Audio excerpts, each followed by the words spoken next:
It's an honor to be here among fellow advocates of sustainable living and ethical choices. You know, a little while ago, an elder told me that we cannot move forward until we address the past. And this presentation is really grounded in the spirit of his words. Because to heal the future, we must first reconcile with the past, acknowledging the deep wounds we've left upon the earth, because it's only through that reflection that we can gain the wisdom to walk more gently on the future, forging a path that learns from our history and honors our responsibility to future generations. There's an Indigenous proverb somebody told me that we don't inherit the earth from our ancestors, we borrow it from our children. And agriculture is one of the most, if not the most environmentally impactful human activities in the planet. You know, it's one that is both part of nature, but one that also profoundly reshapes it. Now, before I begin, please be sure to check out our book, Plant Power Protein, written with two of my lifelong heroes, Visanto Molina and my mother, Brenda Davis, sitting over there. Now, and I came here today from the Comox Valley. Comox is a word, it's a Coast Salish word derived from the word Comukthe, meaning land of plenty, on the traditional territories of Comox First Nation, who stewarded the land since time immemorial, on what we now call Vancouver Island, where I live in British Columbia, Canada. You know, as someone from Canada, my experience is really grounded in the impacts to the lands where I live. And so I hope to come here with a fresh perspective. I'm sure everybody's heard about impacts from agriculture in the United States, and I will touch on that. I know a little about that from my colleagues and the work I've done, but I really hope that this is going to provide a little bit of a different perspective that provides some more deeper insight into the dialogue on environmental impacts of agriculture. I also want to show my gratitude for being here in Portland, Oregon, the traditional lands of the Multnomas, Clackamas, Kaflamet, Tualatin, Kalapuya, and other Indigenous peoples who have stewarded this land for generations. And I honor their enduring connection to the land, and I hope we recognize the responsibility that we share in protecting and respecting it for future generations. I think it's important that we acknowledge the painful colonial legacy of our past and the nations who stewarded this land for millennia prior to our occupation. Jody Wilson-Raybould, in her book True Reconciliation, defines reconciliation as a process of learning, understanding, and action. And learning the historical element is central to understanding our impact on people and the landscapes that we've altered. And I'm troubled by the narrow focus of our environmental discourse, which often prioritizes economics and science while neglecting the human experience. You know, while data and science, they're vital for grounding us in reality, it seems like our sense of belonging in nature or community is deemed somewhat irrelevant. It's as if our objectives of natural resource management and environmental conservation are divorced from history, human connection, psychology, and social justice. And personally, I refuse to accept this disconnection. The Rig Veda, a Hinduist text dated back to around 1400 BCE, conveys a clear message that the environment belongs to all living beings and must be protected by all. It speaks of water as akin to our nurturing mother, deserving protection in every manifestation and location, shielded from pollution and safeguarded from contamination. And to taint it would be to mar an invaluable essence akin to destroying our cherished maternal source. I think that's wisdom of the ages. The BC Assembly of First Nations called water the blood of Mother Earth. I mean, what a beautiful perspective. And how did the philosophy that existed on this land change so dramatically? Well, it changed in many ways, and I'll touch on that more. And to do this, I'll take you on a little bit of a journey to the past, how human activity, in particular the exploitation of animals, shaped the North American landscapes that we find ourselves in today, altering watersheds, ecologies, and cultures in profound ways. And I'll begin this story in the British Isles. This image might resonate with some as some beautiful, picturesque landscape. But look at the grass. It's short, like a soccer field. George Monbiot would walk this pasture and call it ecological boredom. I think I would relabel that more like an ecological tragedy. You see, by the 1600s, Europeans in this area exploited and clear-cut to extinction the Eurasian elk, the brown bear, the gray whale, lynx, reindeer, numerous birds, amphibians, insects like the copper butterfly and the Eurasian beaver, gray wolves by the 1700s. And these extinctions, they were largely caused by overhunting and extensive land use change. For example, wolves, lynxes, and bears were persecuted to extinction while deforestation and habitat fragmentation and land use change altered the populations of their prey. And they were persecuted to pay tributes to kings and nobles like a sign of masculinity, or like toxic masculinity.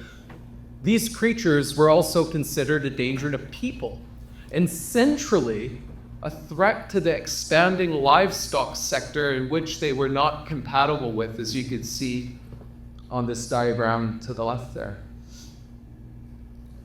Who, by the way, occupy almost 40% of the total habitable land surface on the planet. And of course, apex predators, like wolves, they're critical keystone species, meaning that these animals play a disproportionately large role in ecosystem dynamics. The impacts of apex predators on the land can be characterized by trophic cascades, which is a phenomenon by which the removal or addition of a predator triggers some ecological phenomenon. And a very basic trophic cascade model would be something like you remove the wolf, deer populations increase, resulting in overgrazing the land. But as you can see in this picture, it's a little bit more complex than that. This image shows a scenario where predators are removed, resulting in increased stream bank erosion, simplified plant communities, fewer songbird species, among other changes. And there's so much more to learn here. Only now are we learning more deeply about the far-reaching extent to which trophic cascades influences ecosystem function. Recent research suggests that these trophic cascades have impacts on the dynamic of disease, wildfires, carbon sequestration, invasive species, nutrient cycling, the biogeochemical exchanges in soils, water, and air. And I really like the way this paper puts it, trophic downgrading of planet Earth. It's free online. Until recently, large apex consumers were ubiquitous across the planet and had been for millions of years. The loss of these animals may be humankind's most pervasive influence on nature. What they don't note is that now livestock is pretty much ubiquitous across the globe, whose management requires the control of apex predator populations. And we hear a lot about species extinction, but there's so much more, there's something so much more deeper veiled behind the extinction crisis waiting for the world to understand. As Daniel Jansen said, what escapes the eye is a much more insidious kind of extinction, the extinction of ecological interactions. Again, apex predators, well, they're keystone species. And the beaver is also a keystone species because of its significant influence on the environment. In the British Isles, however, they became extinct in the 1500s due to increased hunting pressure to extract fur, meat, and castoreum, a secretion that's used in perfumes, food, and medicine.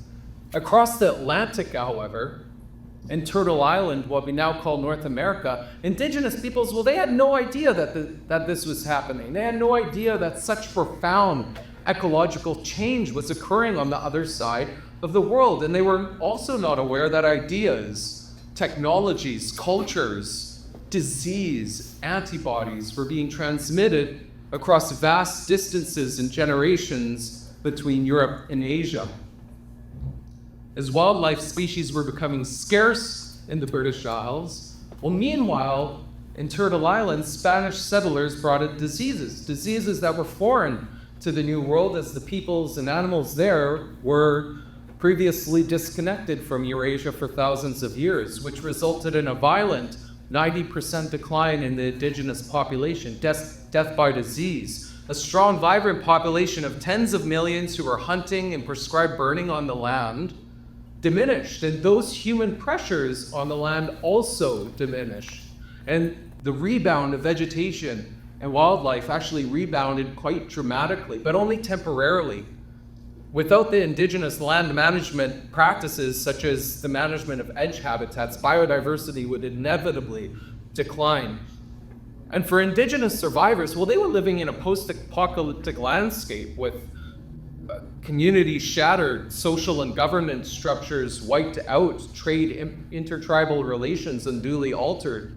And this temporary societal and ecological transformation, well, it created a false idea in the minds of Europeans about Turtle Island, its inhabitants, and the abundance of wildlife resources available. And this, in part, paved the way for the disturbing bloodbath that would ensue as billions of animals would die at the hands of Old World settlers over the next few hundred years. Millions of bears, wolves, moose, pronghorn, deer, bison, birds, and all kinds of wildlife would be slaughtered every year, sometimes for no good reason, but mostly for economic incentive. As historian Richard White would put it, North America would go from a biological republic, a place where animals and humans were philosophically equals. There are many indigenous themes of wildlife actually pitying humans, or wolves having noble characteristics, human characteristics. It would go from this biological republic to a biological monarchy, where anything that got in our way had economic value, was murdered, exploited, God-given for our sole use. They also saw predators such as wolves as competition for game. They would say things like, imagine how abundant that deer and elk would be if only there were no more wolves. It would be a hunter's paradise. In fact, upon arriving in North America, settlers depicted wolves as cowards, and this perception stemmed from their avoidance of human contact rather than any aggressive behavior. Unlike the fierce creatures of werewolf lore ingrained in the human psyche, well, wolves, they were not inclined to attack humans. Yet the dangerous wolf stereotype perpetuated, still echoing through time, perpetuating attitudes towards wolves even today. But they also saw predators as a threat to their livestock, their economic assets. And to protect those assets, much like in the old world, poison traps, government programs to exterminate wolves, and the right to protect their livestock from the natural world would follow. There was sort of an unwritten law of the range that no rancher would knowingly pass by a carcass of any kind without inserting in it a good dose of strychnine sulfate. Young 1946. Goldman, a biologist with the Biological Survey, said large predatory mammals destructive of livestock and game no longer have a place in our advancing civilization. And studies indeed consistently reveal deeply ingrained biases, especially in livestock producers against wolves and other large predators, even independent of their own personal experience. You know, it's really unfortunate that predators are seen as financial burdens to livestock farmers, because as a result, the industry continues to lobby and campaign to protect their animals from nature by killing wildlife regularly, wolves and cougars, black bears and grizzly bears. In fact, in 2021, the U.S. Department of Agricultural Wildlife Service killed over 400,000 native animals alone, largely to protect the livestock sector, including 324 gray wolves, almost 65,000 coyotes, over 400 black bears, 200 mountain lions, 600 bobcats, over 3,000 foxes, almost 25,000 beavers, 714 river otters. And in response to this report, Colette Atkins from the Center of Biological Diversity said that it's inexcusable that wildlife services continue to target rare and ecologically important animals like wolves and grizzly bears, forcing them to suffer and die in cruel traps and snares. Taxpayer-funded wildlife needs to stop. But wildlife slaughter, well, it makes livestock production safe. It's a necessary action for supply chain efficiency. As Johann Tutoit said, on the rangelands, the livestock-wildlife interface is characterized by management actions aimed at controlling problems, animals associated with competition, disease, and depredation. Hence the term problem wildlife or nuisance wildlife. They kill predators so they don't lose money from the loss of livestock to nature. But it's not just predators that succumb to this bloodbath. They target wild herbivores as well, like bison, elk, deer, typically for two reasons. First, they compete with livestock for forage, and they want to reserve feed for cattle. But second, there's this perceived risk of disease transmission from wildlife to their cattle or to their livestock. Diseases like bovine tuberculosis in elk or brucellosis in bison, both of which are diseases introduced to wildlife in North America from European cattle in the first place. This is an ecological disaster. As the Center for Biological Diversity puts it, from grazing animals to predators, native species have been killed en masse to reserve more feed for cattle. Important habitat-creating animals such as beavers and prairie dogs have been decimated because they disrupt the homogeneous landscapes desired by livestock managers. Homogeneous landscapes. But we need heterogeneity in the landscape to accommodate biodiversity. We need diversity in habitat to accommodate diversity in species. In their efforts to domesticate the North American landscape and indeed the world by taking the wildness out to create a safe space for rearing livestock,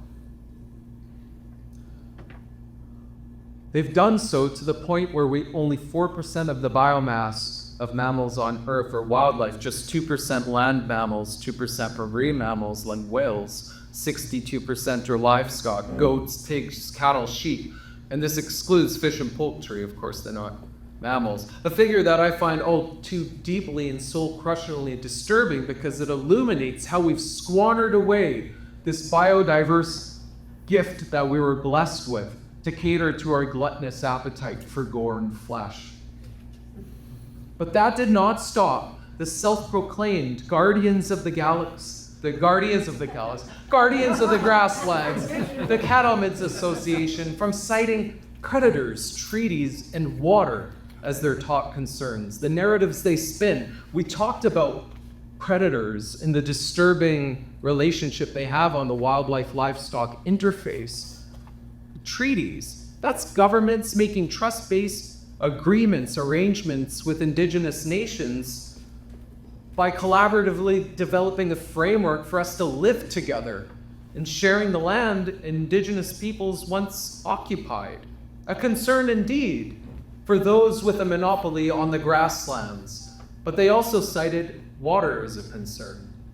Water. I think we've all felt or noticed the pressures of drought, where broadly speaking, wildfires, water security impacts our lives, our sense of place, the air we breathe, our sense of security. Indeed, North America was once a much more water-rich world, and this was in part thanks to the beaver, the American beaver. You see, beavers, they're incredible ecosystem engineers. The dams once covered Turtle Island, creating vast, epic wetland landscapes. And these wetlands, in addition to fostering a sanctuary for wildlife, harbored vast reservoirs of water. As fresh water would meander through our precious rivers and streams, beavers would capture it onto the land. North American drainage systems and the wildlife therein actually adapted and evolved to these landscapes that the beaver engineered. But the beaver pelt was once relentlessly sought after for making hats that wouldn't lose their shape after getting wet. And by the 1600s, the hunt for beaver pelts in the Americas really rose after becoming scarce in Europe. And by 1820, the beaver was in danger of extinction. But The innovation of silk, an innovation in fashion, actually saved the beaver by a declining demand and a growing beaver conservation movement, but the damage was already done. Beavers who had built and maintained wetlands, storing vast amounts of water on the land, were nearly gone. And the water maintaining systems that they developed and maintained failed. And this depleted North America of much of its freshwater supply. It changed the dynamic of rivers and streams. Water that would be held on land was fast-tracked to the ocean, draining the lands dry, eroding stream banks along the way, and removing much of the beautiful wildlife habitat that existed previously. And then we built our infrastructure in this new landscape, ranches and roads. As beaver populations increased, well, then they were considered a threat to our infrastructure. They were pests.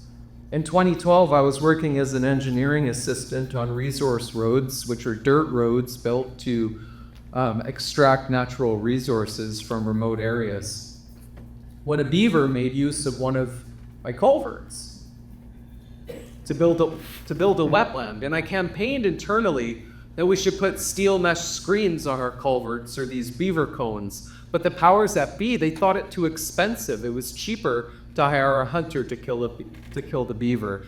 And there was a call for beaver pelts in our area at the time. $25 of help government would pay for similar reasons.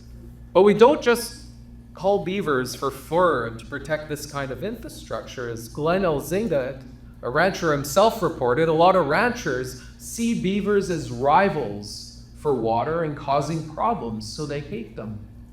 Glenn does love them, however, so we shouldn't generalize all ranchers the same. But in this new wetland-deprived landscape, well, where is our water going? Well, in the western United States, a paper released in Nature Sustainability just a few years ago found that beef and dairy production are the lead driver of water scarcity and fish imperilment, being the largest user of river water. And it's especially disturbing that cattle ranchers have to sometimes resort to massacring their own cattle in response to water scarcity. Well, in Canada, much like in the US, agriculture is by far the largest consumer of water, representing almost half of all of the water consumed over this period, 2005 to 2013. Less than 10% for households, 4% on mining. For agriculture, this includes both livestock watering and crop production. On average, between 2009 and 2019, crop production in Canada, crops grown for industrial purposes, to feed livestock and to feed humans, consumed 56% of all our Canadian water use. 44% went to livestock watering. 44%. Livestock water refers to water that's used for livestock to drink and to clean the filth out of intensive livestock operations. ILOs, we call them in Canada, concentrated animal feeding operations, we call them in the US, CAFOs. Things like that, of course, other needs such as animal waste disposal systems, etc. 44%. Of course, livestock farming is incredibly water intensive. Well, with 56% of our agricultural water actually going to crops, well, what the heck are we growing? According to the Canadian 2022 Agricultural Water Survey, half of the total water used was for field crops. And when you think of field crops, well, you think of corn, barley, potatoes, rapeseed, soy. But also included in this figure is tame pasture. For some reason, tame pasture is pasture seeded with non-native grass and is irrigated, which is why it consumes so much water. Guardians of the grasslands indeed. But field crops, a lot of feed crops go to feed animals as well. 80% of our barley crops go to feed livestock, 60% of our corn, 30% of our wheat, into the insatiable maw of the Canadian livestock feed industry. But in this figure, we also have forage crops there, 39%. Now, forage crops, what they're talking about is growing hay, and hay is typically grasses, legumes, and flowers rolled up into bales. which is really important because even grass-fed cattle and grass-finished cattle also eat hay. And this year, hay crops alone use 3.5 times more water than vegetable and fruit crops combined. It's only used together 11% of all of our water use for crops. However, looking back through the records, depending on the precipitation levels, can use upward of 10 times more than vegetable and fruit crops combined. The numbers actually swing quite rapidly and heavily depending on how much rainfall we got in that year. So in years of drought, well, hay crops take up a lot more water. They like us to think that cattle, for example, only eat grass, hay crops when they need it. The stories they tell, oftentimes they practice creep feeding. So that's a process by which you're slowly introducing grains into the diet of cattle on the pasture to increase their acceptance of feedlot fare. Cattle, if we combine those used for both dairy and beef, consume by far the largest amount of animal feed out of any of the other categories, 2.5 times more than poultry, 46% of the industry's total. And it's important to note that this feed is ultra-processed food. They're UPFs with added vitamins and minerals, anti-caking agents, mold inhibitors, pelleting aids, acidifiers, flavoring agents, antibiotics, and other veterinary health products.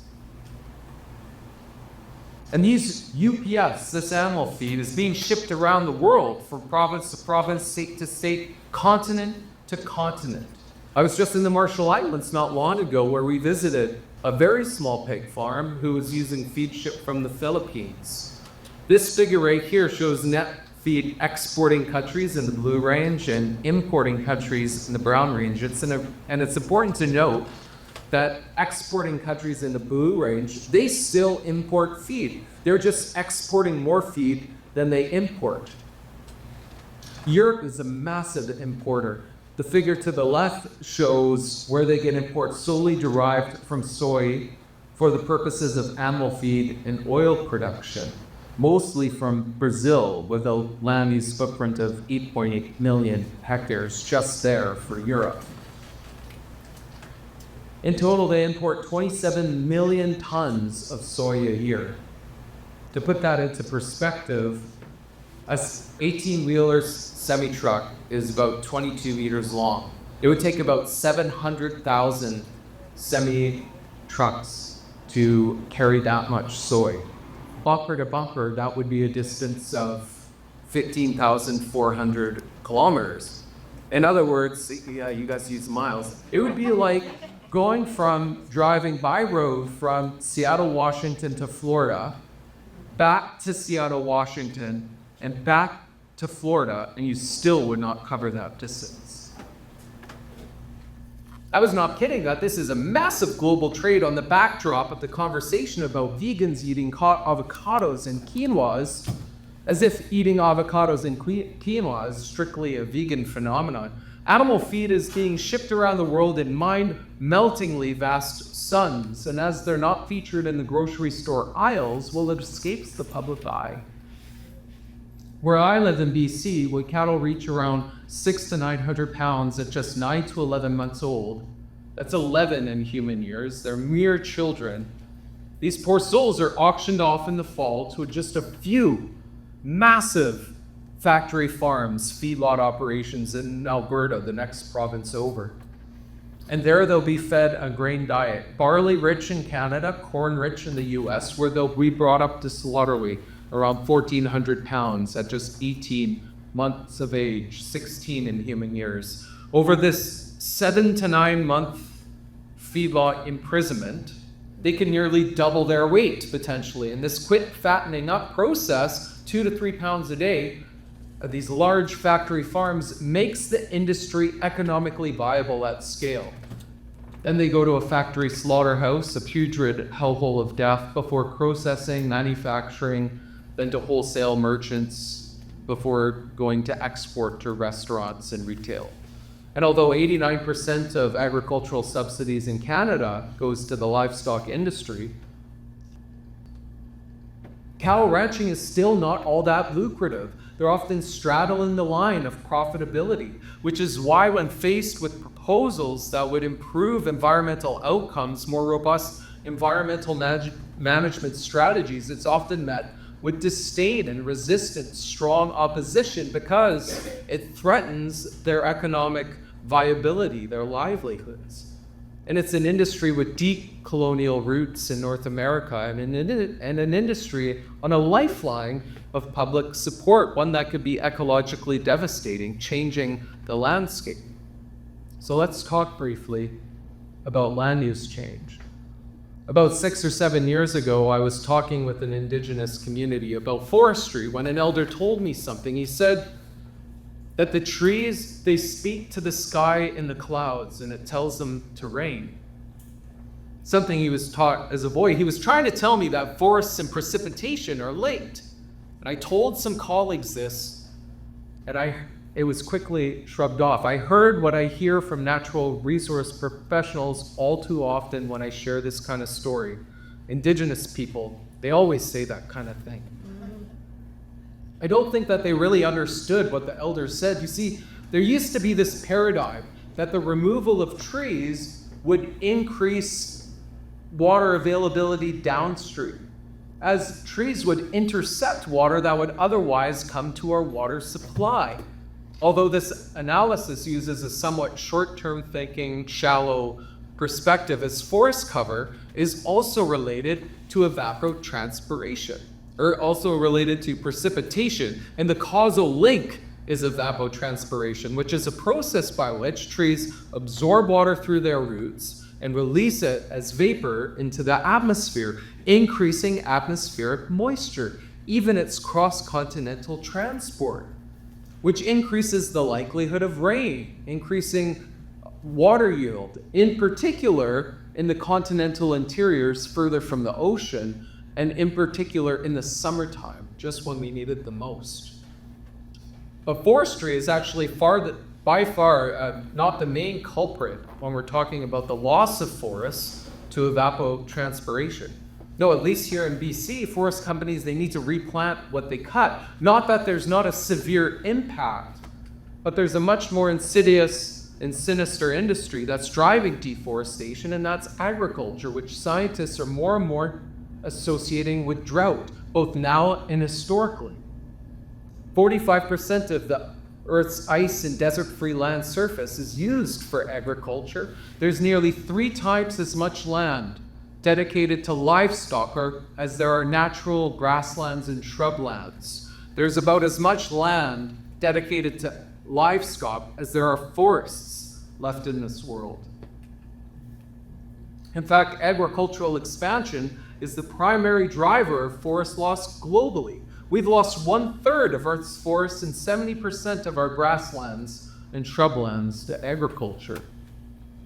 And we continue to deforest 5 million hectares of treed habitat each year globally, over 6 million hectares in 2022, displacing Indigenous communities, committing cultural genocide along the way, about 75% of which is driven by agriculture, and the lion's share of that is for pasture and animal feed crops. For example, palm oil often gets a lot of attention. It clear-cut 9 million hectares between 2001 and 2015. During that same time, 45 million hectares was clear-cut for pasture expansion alone, nearly double that of palm oil, soy, cocoa, and coffee combined during that same period. 4 times more than forests exist in Oregon State. In North America, millions of hectares was cleared for agriculture as well, much of which was carved out of old-growth forests. The permanent removal of trees not only impacts the water cycle, but it also contributes to biodiversity loss. And of course, climate change, taking our precious carbon sink ecosystems that sequesters carbon, and turning them into carbon sources, ecosystems that emit carbon. Ecosystems, they're such a potent buffer against climate change that currently they absorb 30% of all greenhouse gas emissions emitted by humans today. Mostly by intact forests, but not just forests alone, because animal diversity and plant diversity is also tightly linked to the ability of ecosystems to sequester carbon into the biosphere. And this is not fringe, this is well known. Heck, the United Nations calls biodiversity our strongest natural defense against climate change. What are we doing? Because in 2023, we released more carbon emissions globally than any other year on record. And at the same time, our food system is driving biodiversity loss through unprecedented expansion into natural areas, eroding the planet's ability to buffer the effects of climate change. So the removal of trees induces drought and promotes biodiversity loss and climate change. And climate change is in turn inducing more water scarcity. Two papers released came to similar results in 2021 and 2022, finding that the opportunity carbon cost of land use for agriculture has been greatly underestimated. They pointed out that in theory, if we were to rewild all lands dedicated to animal agriculture and go plant-based, not only would we remove livestock's contribution to greenhouse gas emissions, but we could potentially sequester 15 years worth of carbon emissions over the next 30, giving us the time needed, the room to make a meaningful transition to a low-carbon society. So we clear a lot of land for pasture. Pasture is typically land that was converted to pasture from forest or another ecosystem, or they're grasslands. Grasslands, some of the most beautiful, threatened, ecologically important and valuable, misunderstood ecosystems on the planet, a resource heavily exploited in North America. In the mid to late 1800s, beef production really started to grow in British Columbia, where I live, partly in response to the gold rush. And it just so happened that this is when we began developing and surveying out, geographically placing Indian reserves. A really great book that details that history in my area is Resettling the Range by John Thistle. As they were surveying the lands, well, they were evaluating it economically. Of course, agriculture was a priority, and like much in the province, Indian reserves were geographically located with that in mind, placing them in areas that were less economical. Cattle require a lot of land and really good forage, otherwise prime wildlife habitat, land that was otherwise considered home by Indigenous nations. And in the rush to prioritize pasture land, reserves were cast into areas with poor forage, where Indigenous communities protested that there wasn't even enough grass for their horses that were managed by Indigenous communities, horses which were later killed by settlers because they competed with cattle for grass. And wild horses, they're still being persecuted today. They say that horses are an ecological threat, often because they compete with cattle for forage. Dan Flores, a brilliant author, please read his books, noted that when horses who became extinct in North America were reintroduced by the Spanish outside of where the bison graze, actually made themselves ecologically right at home along elk and deer, having helped shape the North American landscape. The exploitation of our grasslands was so mishandled that only decades after the introduction of cattle in my province, BC, 90% of the grasslands in our southern interior were overgrazed. The area in the early 1900s was likened to a dust bowl. A similar thing happened in the United States. Locusts, poison traps, loss of predators and other wildlife, and biodiversity loss, driven by overgrazing and livestock management, they sharply altered the watersheds that they now characterize. And this was perhaps the first great land grab changing landscapes and displacing indigenous peoples into marginal lands across North America to make way for ranches and other agricultural and economic endeavors. This was part of a profoundly disturbing process of ecological change.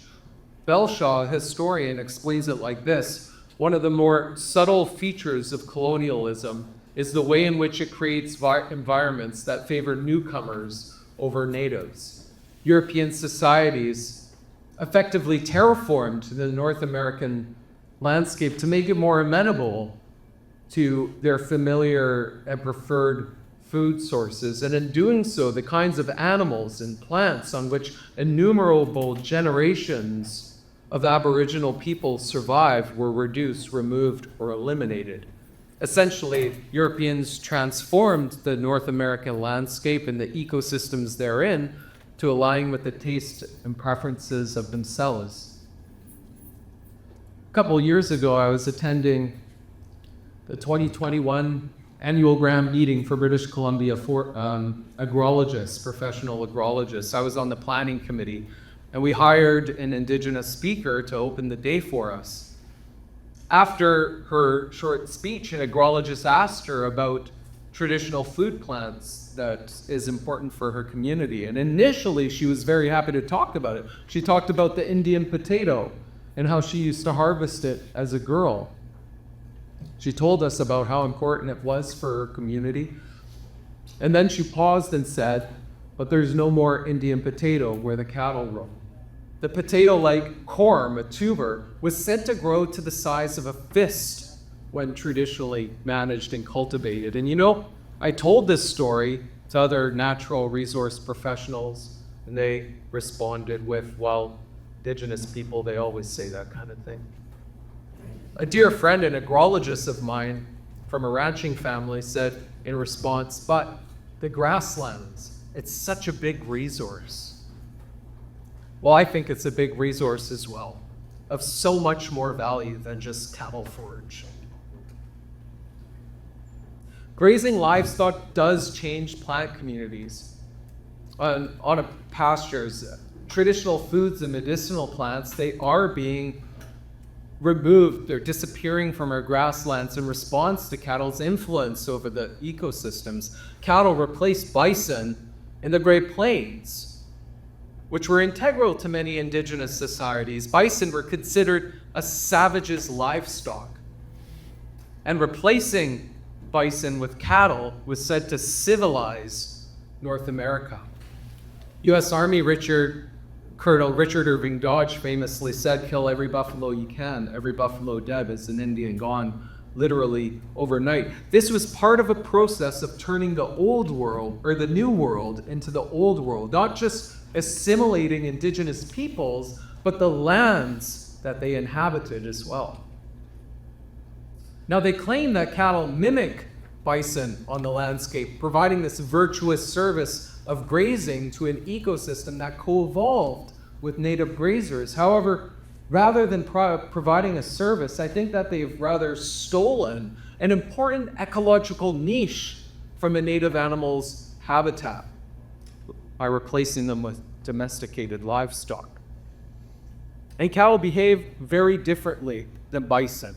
For example, they tend to congregate near riparian areas, the interface between water and upland vegetation. Causing erosion impacts the fish habitat, the vegetation loss along those stream banks. Whereas bison do not. They also influence plant communities differently. In his book, The Sand County Almanac by Aldo Leopold, he talks about this. He says that this silphium flower, it's this yellow flower, won't grow where the cattle graze.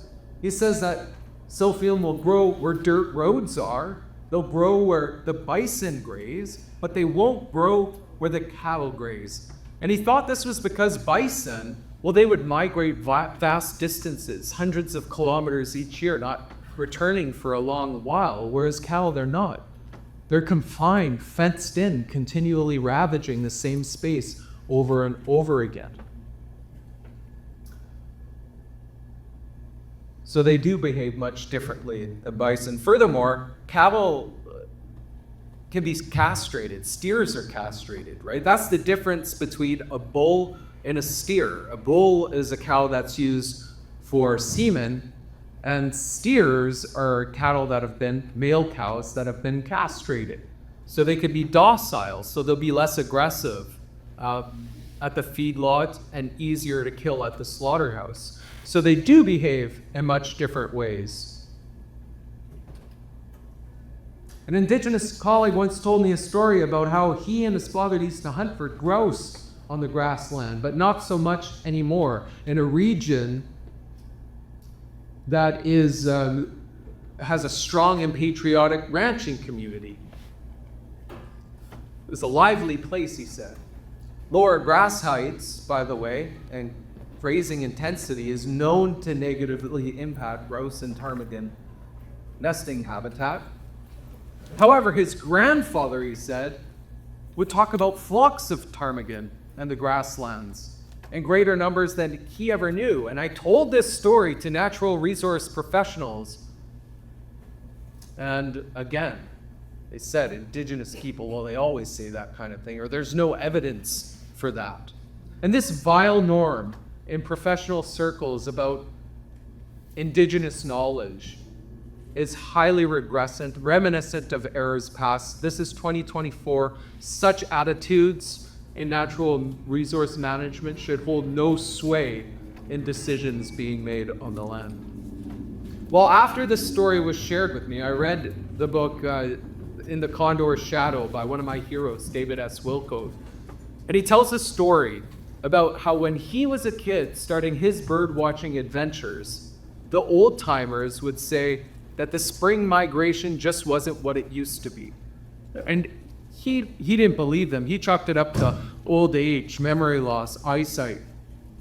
But then 30 years later, he found himself saying the same thing, that the spring migration just wasn't what it used to be. Now the kids starting their bird watching adventures today will never know what it was like when David was a kid, and he will never know what it was like when the old timers were kids. And he calls this kind of generational amnesia perhaps the greatest impediment to a lasting conservation ethic in America today. But nobody said, oh, ecologists, they always say that kind of thing, or there's no evidence for that. No, David S. Wilco, he got a Pioneer of Science Award. He got a Publication of the Year award, among others. He's a treasured scientist. And I share this reflection with you because I think we've lost our point of reference. We forget. So it's so important that we listen to people and communities who've observed subtle shifts of change over time. Our elders, because as we incrementally, impact by impact, project by project, in a silo, cause changes on the land, we justify it by these isolated mitigation strategies while neglecting the fact that cumulative effects compile on top of each other, creating impacts that are just completely unforeseen. An Indigenous colleague inquired about where I was from. I mean, I've lived in so many different places that this question's almost inconsequential to me because my roots, they're scattered. He said that my perspective of the land is fleeting, contrasting it with the ancestral wisdom spanning generations. Generations upon generations have nurtured a profound understanding of ecosystems and how ecosystems respond to change. These are ecological systems. I intuitively accept the state of the land as I find it. I mean, that's my natural point of reference, right? As you understand it, as you see it. And some have referred to this perspective or this phenomenon as shifting baseline syndrome. This phenomenon, shifting baseline syndrome, it ensnares each generation as they gradually accept the current state of their environment as the new norm. With the ongoing degradation of our natural world, this leads to a perpetual lowering of our standards for ecological health, which results in inappropriate baselines being employed for the restoration, conservation, and management of nature. exacerbating the degradation of the natural world. Let's change that. E.O. Wilson, another one of my heroes, once said that only by committing half of the planet's surface to nature can we hope to save the immensity of life forms that compose it. Unless humanity learns a great deal more about global biodiversity and moves quickly to protect it, we will soon lose most of the species composing life on Earth. And with half of the Earth's habitat being dedicated to agriculture, this goal would be impossible, and the livestock sector is the major barrier to this goal. Unless we take action, through pointed efforts, we can help wildlife make a comeback. For example, in Europe, in the old world, wildlife is making a comeback with significant increases in the Eurasian beaver, gray wolf, alpine ibex, wild boar, red deer, roe deer. And one very important change that enabled this kind of wildlife recovery to happen in Europe was improved agricultural land use efficiency, resulting in the ability to use up freed up land, agricultural land, to accommodate wildlife. This is proof of concept that spared habitat from a transition, even in small shifts, toward a more land-efficient agricultural supply chain holds incredible potential for biodiversity recovery. And perhaps the most powerful way to minimize our land print is to lower on the food chain. Out of the cropland that we use for food purposes, 57% is used for direct human food, and 53% is used to feed animals. Over double that is used for pasture. Now, using comparison diets that meet all of our nutritional requirements, if we were to cut out cow and sheep meat along with dairy, we would reduce the amount of cropland we currently need to feed the population by 140 million hectares. Go vegan and we could save a total of 240 million hectares of cropland, and of course, eliminate the need for pasture entirely. That's an area the size of North America plus Brazil combined. And the biodiversity rebound induced by such a shift would improve climate resilience, biodiversity, enhance carbon sequestration, and robustify indigenous rights around the world. This is a massive opportunity. Now, it wouldn't mean that everybody in the world would have to go vegan. We wouldn't force anybody to do anything. It wouldn't negatively impact traditional practices like hunting and fishing. And it would have to accommodate regional ecological conditions and nutrition requirements in a culturally safe way, which may include some forms of animal husbandry. But this is not the kind of industrial agriculture driving the biodiversity laws, which is what I'm claiming needs to shift to a more plant-predominant agricultural supply chain to address. If we're going to meaningfully address the biodiversity crisis in action, climate change, plant-predominant diets, especially in higher income nations, presents us with a fiercely obvious critical component of the solutions equation. Although Leopold once said that I'm glad I will be young in a future without wilderness. But this is the future big meat may instill in our future. Between now and 2050, we're on a trajectory to increasing meat consumption by nearly 40%, threatening our ability to make good on any of the internationally agreed upon environmental goals such as the Paris Agreement or Aichi biodiversity targets. But this isn't the end of the story. As today and tomorrow, it's this movement, you and this audience, that are rewriting this potential future scenario into something socially and more ecologically just. Although Leopold, he said a lot of things. He said that to receive an education in ecology is to live alone in a world full of wounds. And although we still live in a world full of wounds, we're no longer alone. As we congregate here at the Compassionate Living Festival, I want to thank the Northwest Veg for facilitating this powerful connection of people, for we are the stewards of the path forward to mend these wounds together.